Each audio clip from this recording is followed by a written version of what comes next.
Hello everyone and welcome back to another video from Banking and Crypto Guide.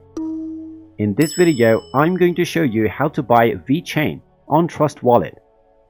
So let's get started right away. First of all, if you already have your account set up, then just go ahead and open up the Trust Wallet application. You will be asked to log in either using your PIN or your biometrics.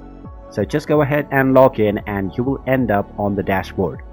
Now from the dashboard you can simply tap on the buy button and you can search for your desired crypto. Now just go ahead and type in Vechain on the search box and you will be able to find the Vechain coin.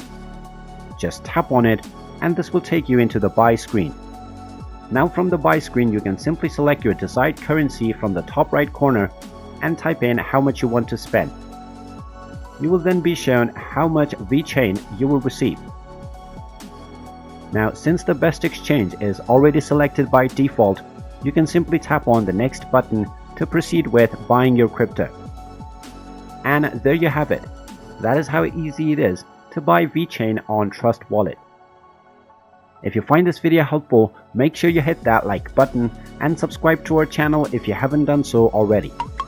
Also ring that notification bell to never miss another update from us. Thank you for watching and I will see you again in the next video.